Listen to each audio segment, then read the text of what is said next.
I stood there in the principal's office at 11:42 p.m. footage playing on the laptop. Principal Okafor stared at me. My mom sat crying next to me after they called her from work. You broke into the school last night, the principal said. I didn't break in. I was returning Mrs. Castellanos' phone charger. She didn't even teach first period. That's when it got worse. The teacher's lounge is off limits. I know. I was only there for a minute. Hiding from the security guard. Hiding while doing what? Coming out of the maintenance closet. My mom whispered, oh my god. Vice Principal Lindquist stopped writing. Mrs. Castellanos looked ready to explode. Why the maintenance closet at 11:42? I was getting a mop. Why a mop at that hour? Because there was a mess. Where? I don't want to say. Where? Your office. The room went dead quiet. Something knocked over the big plant by the window. Your lamp. The coffee mug. I was cleaning it before anyone noticed. The security guard muttered, that explains the dirt. Potting soil all over the carpet this morning. Principal Okafor pinched the bridge of his nose. What got into my office? I really think it's better if I just show you. No. Tell me right now, or I'm calling the police. We have you on camera in 6 places you weren't supposed to be. It was a dog. Silence. A dog. I found it outside around 11. Freezing cold. No collar. No tags. Couldn't leave it there. Brought it inside to keep it warm. It got away. Ran into your office through the side door you always leave cracked. By the time I caught it, the damage was done. Mrs. Castellanos shook her head. You expect us to believe a dog did this?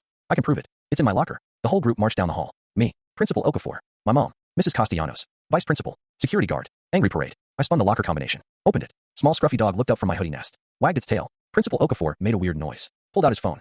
Lock screen showed his 7-year-old daughter hugging the exact same dog. That's Biscuit, he said, voice cracking. My daughter's dog. Ran off 2 weeks ago during the fall festival. She's been devastated. Biscuit jumped into his arms. Licked his face. The principal's daughter showed up after lunch. 7 years old. Saw Biscuit and burst into tears. Hugged him like he'd come back from war. Looked at me. You're a hero. I just nodded. On the way home my mom finally spoke. You broke into school. Hid from security. Destroyed the principal's office. Stole a granola bar from the vending machine. I was going to pay for that. You're grounded for a week. That was 15 years ago. 15 years. I still remember the exact look on Mrs. Castellanos' face when she pointed at me in class that morning. You think you're clever? I know exactly what you did. She didn't teach first period. She stormed in anyway. Slammed the door. That moment burned. The way they all assumed the worst before I could explain. The security guard holding the laptop like evidence of a crime. My mom pulled from work, voice cracking on the phone. The $234 my parents paid in damages, they made me work off that summer. $234 for potting soil, a lamp, and a mug. I mowed lawns at 12 years old because of it. Every Saturday. 8 hours. $15 an hour. I counted every dollar. But the real wound wasn't the money. It was the assumption. The way they looked at an 11-year-old like I was already trouble. Like I couldn't possibly have a reason. Like kindness was suspicious. They never said thank you. Not once. Not the principal. Not my mom in the moment.